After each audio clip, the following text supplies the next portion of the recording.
আলিয়ার চোখ থেকে জল বেরিয়ে আসে। সে কাঁদো কাঁদো স্বরে বলল, আমি মাকে কষ্ট দিতে চাইনি। নুহাস ব্যথিত স্বরে তাল মেলালো, আমিও চাইনি। আলিয়া চিৎকার করে উঠল, তোমার জন্য হয়েছে ভাইয়া, তুমি আমাকে রাগিয়েছো। নুরি ঠোঁটে এক আঙুল রেখে ইশারা করে চুপ হতে। আলিয়া দ্রুত এক হাতে নিজের মুখ চেপে ধরে। সে ভুলে ভুলে আবার চিৎকার করে উঠেছে। নুহাস ঠোঁট টিপে হাসলো। আলিয়া ভুল করলে তার ভালো লাগে। নুরি রান্নাঘরে গিয়ে পদ্মজাকে বলল, মা আমি সাহায্য করব? পদ্মজা বলল, না মা, আমি আর তোমার ঋতু খালামণি আছি। বই পড়তে বলেছিলাম, পড়া হয়েছে? নুরি জিহ্বা কামড়ে বলল, আল্লাহ, ভুলে গেছি মা। কতদিন বলেছি ছুটির দিন পাঠ্য বইয়ের বাইরে অন্য বই পড়তে, ভুলে গেলে চলবে? আমাদের ভালো অভ্যাস গড়ে তোলা উচিত। নুরি মেয়ে যাওয়া গলায় বলল, আর ভুল হবে না। অথচ নুরির দিকে তাকালো। সবে মাত্র বয়সন্ধিকালে পা দিয়েছে মেয়েটা। তার ফর্সা সাধারণ মুখশ্রী থুতনিতে থাকা খাঁচ কাটা দাগটির জন্য অসাধারণ হয়ে উঠেছে। মাথায় চুল কোকড়া, হাত পা চিকন চিকন। নুরি পদ্মজাকে এভাবে তাকাতে দেখে বিব্রত বোধ করলো। পদ্মজা চোখের দৃষ্টি সরিয়ে বলল, বাদর দুটোকে গিয়ে বলো যদি আমার হাতে মার খেতে না চায়, অজু করে যায় নামাজে যেন বসে। এক্ষুনি মাগরিবের আজান পড়বে। নুরি মাথা নাড়িয়ে চুপচাপ দাঁড়িয়ে রইল। পদ্মজা চোখ দুটো ছোট করে বলল, কি হলো মা, আমি নামাজ আদায় করতে পারবো না। পদ্মজা রেগে কিছু বলতে যাচ্ছিল, তখনই বুঝতে পারলো নুরি কেন নামাজ আদায় করতে পারবে না। সে আমোদে স্বরে বলল, ও তাহলে আপনি এজন্যই আজ এত চুপচাপ? নুরি দাঁত বের করে হাসলো। নুহাস আলিয়ার চেয়েও নুরি বেশি দুষ্ট, রাগ জেদ খুব বেশি। তবে পদ্মজার সামনে ভেজা বিড়াল। সে আর যাই করুক, পদ্মজাকে কখনো কষ্ট দিতে চায় না, নিজের অজান্তেও না। রাতের খাবার পরিবেশন করার সময় লতিফা বলল, প্রান্ত কোন দিন আইব কইছে? আগামী মাসে আসবে। ভাবছি এবার গ্রামে গিয়ে প্রান্তর বিয়ে দিব। জমি জমা নিয়েই সারাক্ষণ পড়ে থাকে, ধরে বেঁধে বিয়ে দিতে হবে। বউ কোন এলাকার আনবা? পদ্মজা হাসলো, বলল, প্রান্ত যা চায়। ধপাস করে কিছু একটা পড়ে। নুহাস আর আলিয়া আবার দুষ্টুমি করছে। লতিফা বিরক্তি নিয়ে বলল, ওরা দিন দিন খালি শয়তান হইতাছে। শয়তান বলতে মানা করেছি, আল্লাহর রহমতে আমার ছেলেমেয়েরা আমার গর্ব হবে, আমি টের পাই। পদ্মজা এই তিন বাদর ছেলেমেয়ের মুখের অলৌকিক কি দেখেছে লতিফার জানা নেই। শুধু একটুকু জানে, এরা তিনজন যেখানে যায় সেই জায়গায় তাণ্ডব শুরু হয়ে যায়। লতিফা জোর গলায় বলল, দেখো পদ্মজা, আমি কিন্তু হুদাই কইতাছি না, দিন দিন আরো বিগড়া যাইব। পদ্মজা লতিফার কথা পাত্তা দিল না। সে খাবার পরিবেশন শেষে ঘরে চলে যায়। একদিন নুহাস ও আলিয়াকে রাগ দেখিয়ে চলতে হবে। নুহাস খাবার খেতে এসে বলল, লুতু খালামণি, মা খাবে না? লতিফা বলল, না খাইবো না। তোমরা দুইরাই যেমনে মাস্টারের সামনে পদ্মর মুখ কালা করছো, পদ্ম খাইবো কেন? হ্যাঁ, গুসা করছে। আলিয়া পদ্মজার ঘরের দরজার দিকে তাকিয়ে বলল, তাহলে আমরাও খাবো না।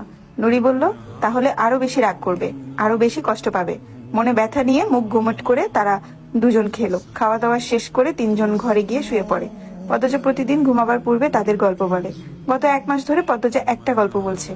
গল্পটা এক দুষ্টু রাজা ও মিষ্টি রানীর। ভালোবাসা সত্ত্বেও রানী রাজাকে খুন করেছে। তারপর রানীর কারাদণ্ড হয়। কারাদণ্ড হওয়ার পর কখন মুক্তি পেল, পরের জীবনটা কিভাবে কাটলো, বলল না পদ্মজা। সেটা জানার জন্য 3টি ছেলে মেয়ে উদ্গ্রীব হয়ে আছে। পদ্মজা বলেছিল আজ বলবে, কিন্তু বলার সুযোগ পেল না। নুহাস ও আলিয়া রাগিয়ে দিল। নুরি দরজা লাগিয়ে নুহাস ও আলিয়াকে ডাকলো। একত্রে বসার পর নুরি বলল, আজ বাবার মৃত্যুবার্ষিকী, তাই কিছু বলার দরকার নেই।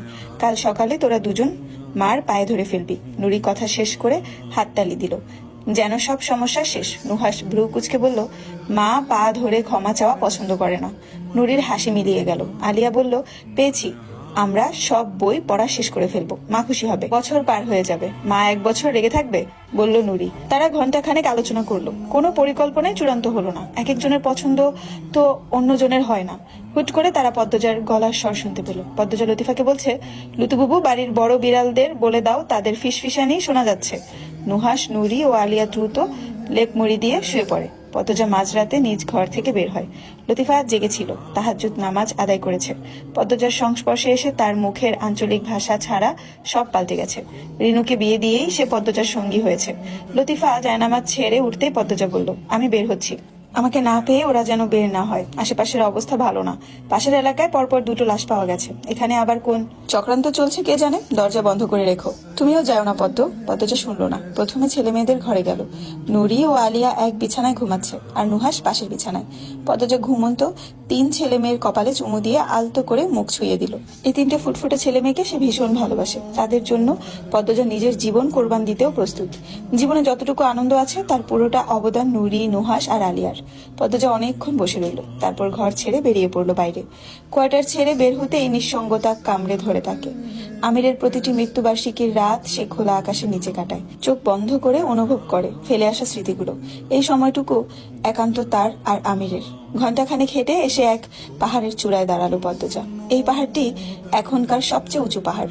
একটা মই হলেই যেন আকাশ ছোঁয়া যাবে। আকাশের গায়ে লক্ষ লক্ষ তারা জ্বলজ্বল করছে। এর মাঝে কোনো তারাগুলো পদ্মজার প্রিয়জন। পদ্মজা এক হাত আকাশের দিকে বাড়িয়ে ভেজা কণ্ঠে উচ্চারণ করলো, আমার প্রিয়জনেরা। তার এই দুটি শব্দ প্রকাশ পায় ভেতরের সব দুঃখ, যন্ত্রণা, অভাব বোধ। মা, বাবা, বোন, স্বামী, শাশুড়ি সবাই আকাশটাতে থাকে, শুধু সে জমিনে রয়ে গেছে। পদ্মজা চোখ বুঝলো।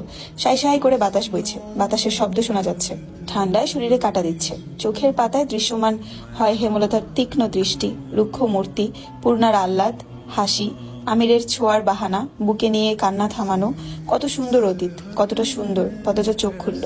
তার ঘোলা দুটি চোখ জলে ভরে উঠেছে। সে শিশির ভেজা ঘাসের উপর বসলো। দিনটা কেটে যায়, রাতটা তার কাটে না। আমির শয়নে স্বপনে রাজত্ব করে। পদ্মজা অসহায় চোখ দুটি মেলে আকাশের দিকে তাকিয়ে আছে।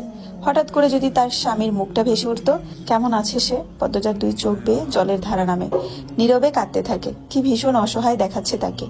দিনের আলোয় দেখা কঠিন ব্যক্তিত্ব সম্পূর্ণ রাগী পদ্মজা রাতের বেলায় এমন অসহায় হয়ে কাঁদে, কেউ বিশ্বাস করবে? করবে না। পদ্মজা হাঁটুতে মুখ গুজে স্মৃতি হাতড়ে বেড়াচ্ছে। হঠাৎ সে কারো উপস্থিতি টের পেল। তার দিকে কেউ হেঁটে আসছে। গত 2 সপ্তাহ দুটো খুন হয়েছে। ঘটনাটি ঘটেছে পাশের এলাকায়। এলাকাটি খুব কাছে। লাশের ছবি দেখে বোঝা গেছে কেউ বা কারা দেশে আতঙ্ক ছড়ানোর চেষ্টা করছে। সেই সাথে লাশের শরীরে ক্ষতস্থান দেখে মনে হয়েছে হত্যাকারী বা হত্যাকারীরা শয়তানের উপাসনা করে। পদ্মজার মস্তিষ্ক সক্রিয় হয়। সে তার কোমরের খাঁজে থাকা খাপে ছুরি বের করলো। তারপর দ্রুত ঘুরে দাঁড়ালো। দেখলো নুরি দাঁড়িয়ে আছে, তার পরনে কালো বোরখা। নুরিকে দেখে পদ্মজা অবাক হয়। সেকেন্ড কয়েকের মধ্যে আরেকবার ছাপটা মুখ থেকে সরেও গেল। নুরি প্রায় সময় তাকে অনুসরণ করে। সে পদ্মজাকে একা ছাড়তে নারাজ। পদ্মজা ঘাসের উপর বসতে বসতে বলল, কিছু নিতে না করেছিলাম। নুরি কিছু বলল না। পদ্মজাও চুপ রইল। নুরি ঘাড় ঘুরিয়ে পিছনে তাকালো। নুহাস ও আলিয়া দূরে দাঁড়িয়ে আছে। তাদের চেয়েও দূরে দাঁড়িয়ে আছে লতিফা। লতিফা নুরিদের আটকানোর চেষ্টা করেছে, কিন্তু বাদরদের সে আটকে রাখতে পারল না। পারে তো তারা লতিফাকে হাত পা বেঁধে ফেলে। নুরি সাবধানে ডাকলো, মা। পদ্মজা দূরে চোখ রেখে নির্বিকার কণ্ঠে বলল, বল, বাবার জন্য কাঁদছিলে? পদ্মজা নিরুত্তর। নুরি সময় নিয়ে দ্বিধা ভরে জিজ্ঞাসা করলো, দুষ্টু রাজাটা বাবা আর মিষ্টি রানীটা তুমি, তাই না মা? পদ্মজা চমকে তাকালো, অপলক ভাবে তাকিয়েই রইল। নুরি কি করে জানলো তাদেরকে বলা গল্পটি তাদেরই মায়ের গল্প? নুরিকে দেখলে মনে হয় না সে যে পদ্মজা ও আমির হাওলাদারের নিজের মেয়ে নয়। নুরির চোখের দৃষ্টি ঈগলের মতো, যেমন চঞ্চল তেমন সাহস। সে ক্ষোভ নিয়ন্ত্রণ করতে পারে না। আশেপাশে যা কিছুই ঘটুক সর্বপ্রথম তার চোখে ধরা পড়ে। পদ্মজা নুরির প্রশ্ন এড়িয়ে চুপচাপ বসে রইল। নুরি সংকোচ নিয়ে বলল, মা, তুমি সোয়েটার পরনি? ঠান্ডা লাগবে। পদ্মজা খাপে ছুরি রেখে বলল, নুহাস আর আলিয়াও এসেছে? নুরি মাথা ঝাঁকালো। পদ্মজা নুরিকে নিয়ে নিচে নেমে আসে। নুহাস ও আলিয়ার সামনে এসে 3 জনের উদ্দেশ্যে বলল, সাহসী সঠিক সময়ও হতে বলেছি। এই রাতের বেলা